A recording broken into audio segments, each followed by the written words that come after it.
1922, Eugene Debs, I mean, this is in 1922, but Eugene Debs actually said that he was a Bolshevik. I'm a Bolshevik.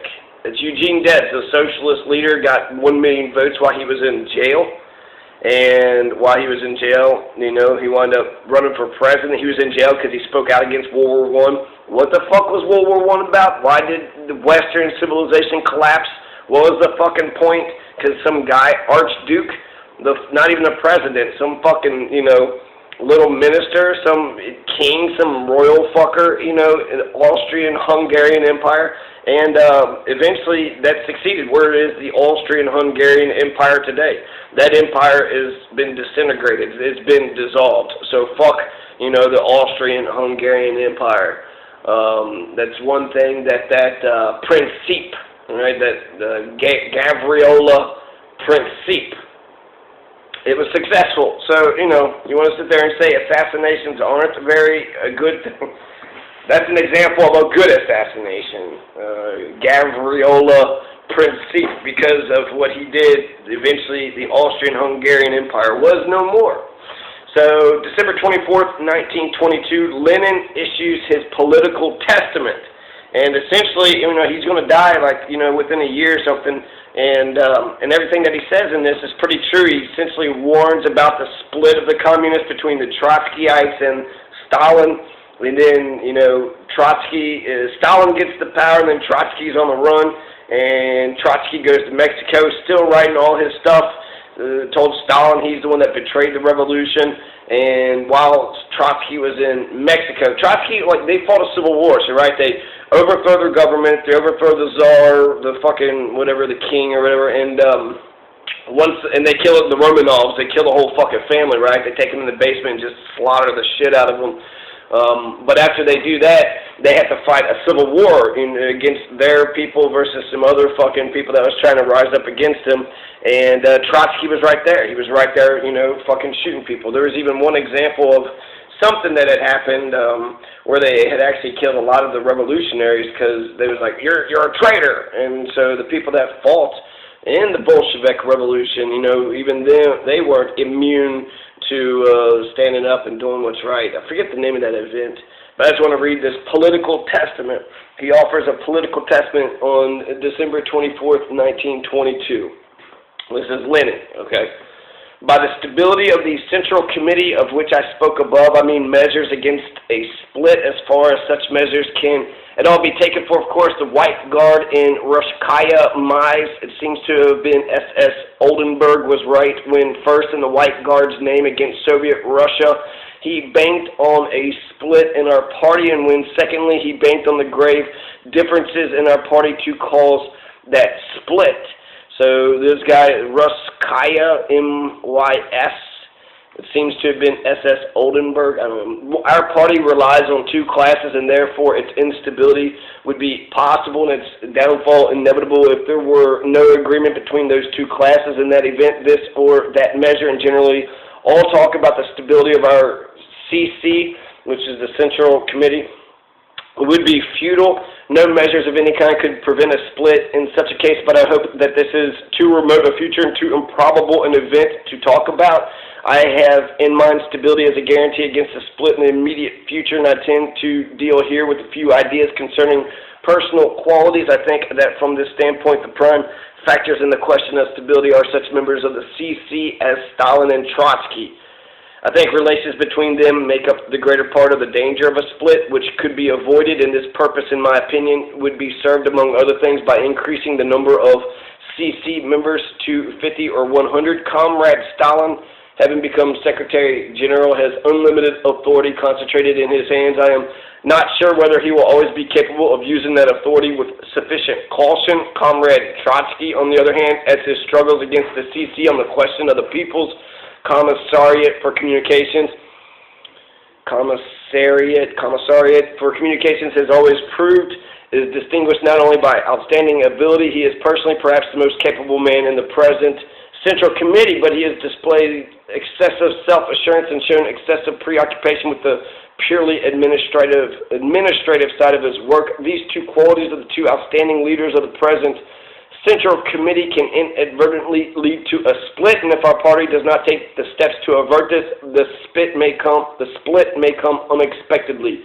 I shall not give any further appraisals of the personal qualities of other members of the Central Committee. I shall just recall that the October episode with Zinoviev and Kamenev was, of course, no accident, but neither can the blame for it be laid upon them personally any more than non-Bolshevism can upon Trotsky.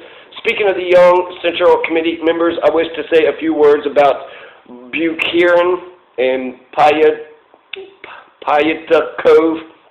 They are, in my opinion, the most outstanding figures among the younger ones, and the following must be borne in mind about them. Bukharin is not only a most valuable and most major theorist of the party, he is also Bukharin. Is that Mikhail? Bukharin? I don't know, some fucking anarchist. But he was also rightly considered the favorite of the whole party.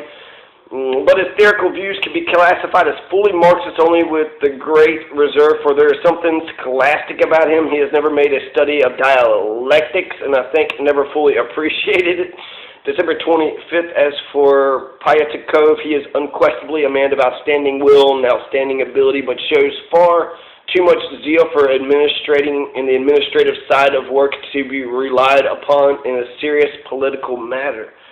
Both of these remarks, of course, are made only for the present, on the assumption that both of these outstanding and devoted party workers fail to find an occasion to enhance their knowledge and amend their one-sidedness. So that was on the 24th. 25th, here's Christmas. Stalin is too rude, and this defect, although quite tolerable in our midst and in dealing among us communists, becomes intolerable in the Secretary General. Stalin's fucking rude. That's why I suggest the comrades think about a way of removing Stalin from that post and appointing another man in his stead who in all other respects differs from Comrade Stalin in having only one advantage, namely that of being more tolerant, more loyal, more polite, and more considerate to the comrades, less capricious, etc. This circumstance may appear to be a negligible detail, but I think that from the standpoint of safeguards against a split, and from the standpoint of what I wrote above about the relationship between Stalin and Trotsky, it is not a detail, or is it a detail which can assume decisive importance? So, right there, you know, Lenin totally warned Russians about what Stalin was going to do, and then Stalin wound up being a fucking dictator, right, for many, many years. There's something else that I thought up, but that's fascinating. It's fascinating. Oh, yeah. Lenin winds up dying. He winds up dying, like, within, you know, like, of something stupid, too, like poisoning or something. So it makes me think that Stalin killed Lenin. Lenin was 22 years old. Lenin will live forever. Lenin is, I can't hate Lenin. There's nothing that I hate about Lenin. So when Eugene Debs says that he's a Bolshevik, you know, it makes me think, well, maybe I should be a Bolshevik. They were hoping for a worldwide revolution. The worldwide revolution didn't happen in America.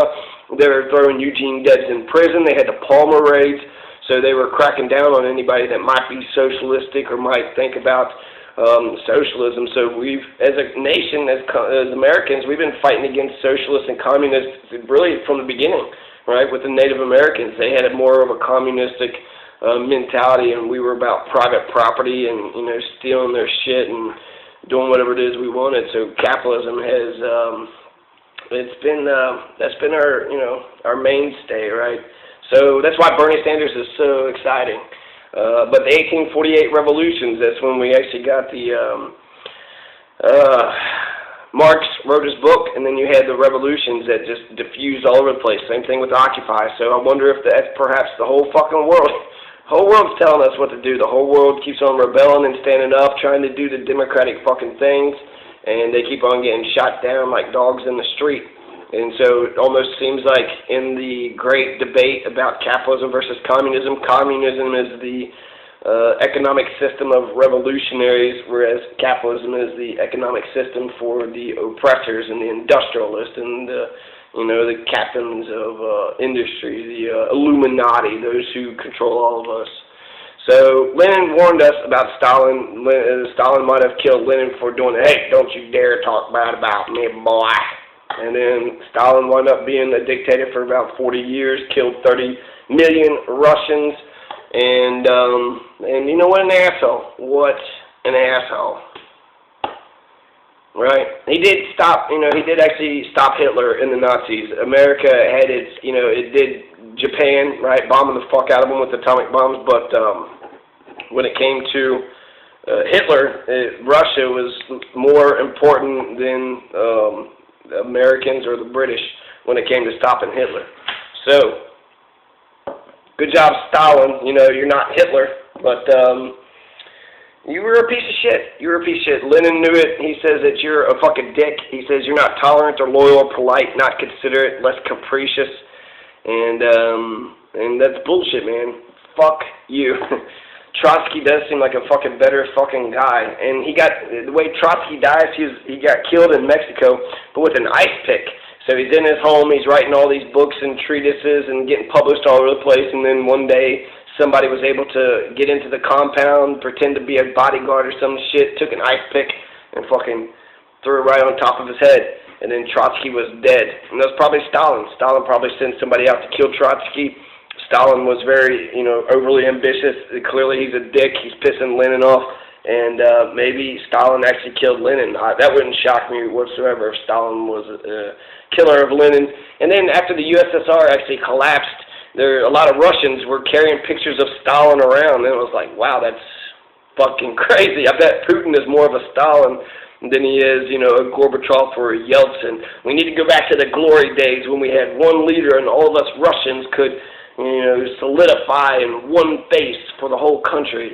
And in a way, that sucks. That sucks that Stalin is like their George Washington. Lenin is their Washington, but he was only alive for a couple of years. Washington was only president for 8 years, so I guess I can't diminish his importance, but then we didn't have John Adams, right, for 40 years. If John Adams was like the face of this country, I think we would have a whole other nation. Thank God, fuck John Adams. Then Jefferson, right? Thank God for Jefferson. Jefferson was a little bit better, better theorist, and I liked a lot of the things that he was speaking about. But he's a slave-owning piece of shit too. His dealings with Haiti. Anyways, Merry Christmas. Lenin. That's Lenin's political testament. He gave that 1922, December 25th.